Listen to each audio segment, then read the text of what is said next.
হেমবৰুৱাৰ কবিতা পঢ়তকৈ এন্ধাৰজন ভাল কবিতাটোৰ বিষয়বস্তু সম্পৰ্কে লিখক। হেমবৰুৱাৰ পঢ়তকৈ এন্ধাৰ ভাল কবিতাটোৰ এক গভীৰ দাৰ্শনিক আৰু সামাজিক তাৎপৰ্য বহন কৰে। কবিতাটোত কবিজনে পঢ়তকৈ এন্ধাৰক ভাল বুলি কৈছে, যিটোৰ আপাত দৃষ্টিত ভুল যেন লাগিলেও গভীৰভাৱে চিন্তা কৰিলে ই এক বিশেষ অৰ্থ বহন কৰে।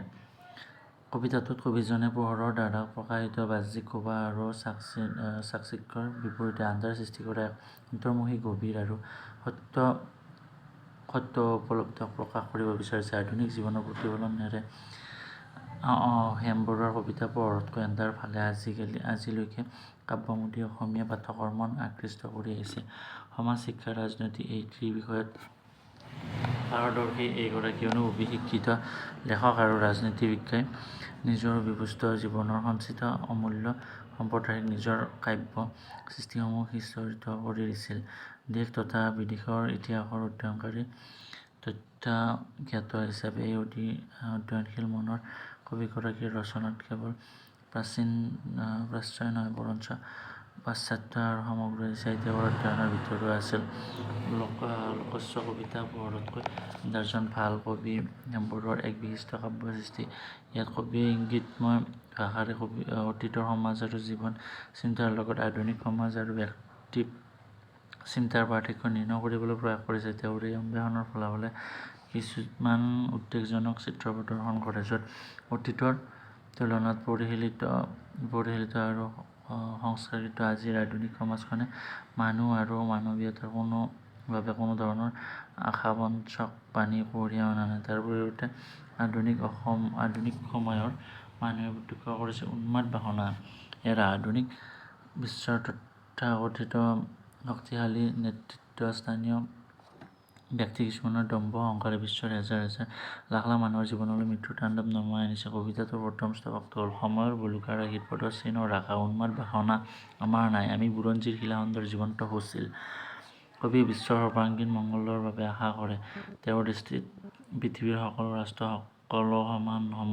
সেইবাবে তেওঁ কোনো ৰাষ্ট্ৰত নাৰী জাতিৰ প্ৰতি কৰা অবিচাৰ আৰু শোষণকামী দৃষ্টিভংগীৰ প্ৰতি ভীত শ্ৰদ্ধা প্ৰকাশ কৰিছে। জটিল ৰাজনৈতিক সমীকৰণ কৰি বিভক্ত কৰাত কবি মনে কান্দিছে। এই প্ৰসংগত তেওঁ পৌৰাণিক কথাৰ আধাৰত সেই আধুনিক সময়ৰ দুৰ্ঘটনাটো অভিব্যক্ত কৰিছে এইদৰে: হেৰা শকুন্তলা তোমাৰ চকুৰ খেৱানী পাহিত দুষ্মন্তৰ চুমাৰ চেকা, কোৰিয়াত জৰাসন্ধৰ কলংক, এছিয়াৰ আকাশত আগুৰি শগুনৰ জাক। সচেতন কবিয়ে বৈদিক সমাজ আৰু সৃষ্টিশীল লেখকসকলক আহ্বান জনাইছে যাতে তেওঁলোকে সামাজিক দায়বদ্ধতা বুলি ভাবি নিজৰ কৰ্তব্য স্থিৰ কৰে আৰু সমাজৰ সৰ্বাংগীন কল্যাণৰ বাবে কাম কৰে। নাৰী সমাজকো তেওঁ জাগ্ৰত হ'বলৈ আহ্বান জনাইছে যাতে তেওঁলোক শোষণকাৰী উৎপীড়ন শক্তিক প্ৰতিহত কৰিব পাৰে। তেওঁলোকে অবলা নহয় সবলা নাৰীৰূপে দুষ্মন্ত বাণী কাসুক অত্যাচাৰী উৎপীড়ন পুৰুষ শ্ৰেণীক চিনাক্ত কৰি নিজকে সুৰক্ষিত কৰিবলৈ সমৰ্থনৱান হয়। আমি নিজকে আধুনিক সময়ৰ সংস্কৃতি সম্পন্ন মানুহ বুলি গৰ্ব কৰোঁ, অথচ আমাৰ সমাজ আৰু ৰাষ্ট্ৰৰ বৰমূৰীয়াসকলে নিজৰ ক্ষুদ্ৰ স্বাৰ্থৰ বাবে সমাজত অশান্তি অসূয়াৰ বিগবাষ্প বিয়পাই দিবলৈ কুণ্ঠাবোধ নকৰে। সেই স্বাৰ্থপৰতে যেতিয়া বিৰাট আকাৰ ধাৰণ কৰে, তেতিয়া সি সমাজবাদ আৰু উপনিবেশত বিশেষণ পায়। সেই প্ৰক্ৰিয়াত বহুতো জাতি জনগোষ্ঠী ক্ষুদ্ৰ জনগোষ্ঠীৰ মান মৰ্যাদা ভুলুণ্ঠিত হয়।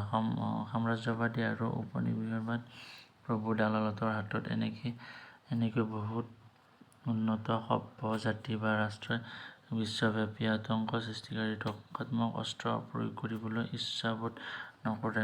শক্তিশালী জাতিসমূহে এনেদৰে আধুনিক সময়ত সঞ্চাৰ কৰি সৰ্বসাধাৰণৰ জীয়াটো ভুগিছে। আধুনিক অসমীয়া কাব্যৰ সাধনাস্থলী নিজৰ আন্তৰিক সাধনাৰ দ্বাৰা কাব্যসুলভ সৃষ্টিশীল প্ৰতিভা, মেধা, সূক্ষ্ম পৰ্যবেক্ষণ ক্ষমতা, সংবেদনশীলতা, ইতিহাস চেতনা আৰু সামাজিক দায়বদ্ধতাৰ ভাৱ দৃষ্টান্তমূলকভাৱে দাঙি ধৰা কবিগোষ্ঠীৰ ভিতৰত হেমবৰুৱা এগৰাকী লেখক কবি। ব্যক্তিবিশেষে জীৱনটোক প্ৰত্যক্ষ কৰা দৃষ্টিভংগী ভিন্ন ভিন্ন। সেই অনুৰূপে ব্যক্তি বিশেষে জীৱনক লৈ হোৱা উপলব্ধি বা বোধো সুকীয়া হয়। বিশেষ ব্যক্তি হিচাপে হেমবৰুৱাই ইতিহাসৰ এটা বিশেষ কালক প্ৰতিনিধিত্ব কৰিছিল। হেমবৰুৱাই তেওঁৰ জীৱনদশাত সমগ্ৰ বিশ্বকে আলোকিত কৰি থৈ যোৱা দুয়োখন বিশ্বযুদ্ধৰ প্ৰত্যক্ষদৰ্শী আছিল। আধুনিক অসমীয়া কাব্য সাধনাত কবিকুলতভাৱে ভালেকেইগৰাকী ইংৰাজ কবি টি.এছ. এলিয়টৰ দ্বাৰা প্ৰত্যক্ষভাৱে অথবা পৰোক্ষভাৱে প্ৰভাৱিত। হেমবৰুৱাই ইয়াৰ ব্যতিক্ৰম নাছিল। তেওঁৰ কবিতা হৰতক, এন্ধাৰ ভাল খাপ আদি কবিতাতকৈও লক্ষ্য কৰিলে তাত এলিয়টীয় কবিতাৰ ছাপ পোহৰৰ খেলা দৃষ্টিগোচৰ হ'ব। পিছে সেই চিত্ৰৰ বাবে হেমবৰুৱাৰ কবিতা জটিল আৰু দুৰ্বোধ্য হৈ যোৱা নাই। এই কবিতাৰ মূল বিষয়বস্তু হ'ল পোহৰ আৰু আন্ধাৰৰ মাজত পাৰ্থক্য। কবি এজনে পোহৰক বাহ্যিক শোভা, আনুষ্ঠানিকতা আৰু সামাজিক প্ৰচাৰৰ প্ৰতীক হিচাপে লৈছে, আনহাতে আন্ধাৰক তেওঁ গভীৰ চিন্তা, আত্মোপলব্ধি আৰু সত্যৰ প্ৰতীক হিচাপে গ্ৰহণ কৰিছে। আধুনিক জীৱনৰ সংকট কবিতাটোৱে আধুনিক মানুহৰ জীৱনত দেখা দিয়া সংকটক প্ৰকাশ কৰে। বাহ্যিক চাকচিক্যৰ মোহ আৰু সামাজিক প্ৰচাৰৰ মাজত মানুহে নিজক আত্মিক সত্তাক পাহৰি যোৱাৰ প্ৰৱণতা ইয়াত ফুটি উঠিছে। আত্মোপলব্ধিৰ আহ্বান কবি এজনে আন্ধাৰৰ মাজত আত্মোপলব্ধিৰ সন্ধান কৰিবলৈ গৈছে। তেওঁ বিচাৰে যে মানুহে পোহৰৰ মোহ ত্যাগ কৰি নিজৰ ভিতৰলৈ ঘূৰি যাব লাগে আৰু নিজৰ সত্যক বিচাৰি উলিয়াব লাগে। সময়ৰ সোঁতৰ বিপৰীতে কবিতাটোত সময়ৰ সোঁতৰ বিপৰীতে এক গভীৰ চিন্তাৰ উটি যোৱাৰ পৰিৱৰ্তে নিজৰ অস্তিত্বক উপলব্ধি কৰিবলৈ আহ্বান জনাইছে। আধুনিকতাৰ বিৰোধী কবি হেমবৰুৱাই এই কবিতাটোত আধুনিকতাৰ ক্ষিপ্ৰ গতিত হোৱা পৰিৱৰ্তন আৰু ইয়াৰ ফলত হেৰাই যোৱা অতীতৰ ঐতিহ্যৰ প্ৰতি এক বিৰোধিতা প্ৰকাশ কৰিছে। তেওঁ আধুনিকতাৰ উন্মোদনৰ পৰিৱৰ্তে অতীতৰ স্মৃতি আৰু ঐতিহ্যৰ মাজৰ শান্তি বিচাৰিছে। অতীতৰ প্ৰতি আকৰ্ষণ কবিতাটোত কবিৰ অতীতৰ প্ৰতি এক গভীৰ আকৰ্ষণ দেখা যায়। তেওঁ নিজকে বুৰঞ্জীৰ অংশ হিচাপে গণ্য কৰি অতীতৰ স্মৃতি আৰু ঐতিহ্যৰ মাজত নিজক বিচাৰি পাইছে। শিল্পী আৰু সাহিত্যৰ প্ৰতি এক দায়বদ্ধতা কবিতাটোত কবি হেমবৰুৱাই আৰু সাহিত্যৰ জৰিয়তে অতীতক জীয়াই ৰখাৰ চেষ্টা কৰিছে। তেওঁ কলা আৰু সাহিত্যৰ জৰিয়তে ঐতিহ্য আৰু সংস্কৃতিক সুৰক্ষা কৰিব বিচাৰিছে। সময়ৰ গতিত হেৰাই যোৱা সংস্কৃতি কবিতাটোত কবিৰ মনত এক গভীৰ দুখ আছে যে সময়ৰ গতিত মানুহে নিজৰ ঐতিহ্য আৰু সংস্কৃতি পাহৰি গৈছে। তেওঁ আধুনিকতাৰ নামত নিজৰ শিপা নোহোৱা কৰাৰ বিৰুদ্ধে মত প্ৰকাশ কৰিছে। পোহৰতকৈ এন্ধাৰ ভাল কবিতাটোৱে কবিৰ গভীৰ দাৰ্শনিক চিন্তা আৰু সমাজ সমালোচনাক প্ৰকাশ কৰে। কবিতাটোৱে পোহৰৰ বাহ্যিক শোভাৰ বিপৰীতে আন্ধাৰৰ গভীৰতাত লুকাই থকা সত্যক বিচাৰি উলিয়াবলৈ এক আহ্বান জনাইছে। এইটো কুৱেশ্যন ইয়াতে শেষ। নেক্সট কুৱেশ্যন তোমালোকে নেক্সট ভিডিঅ'ত পাবা। Thank U.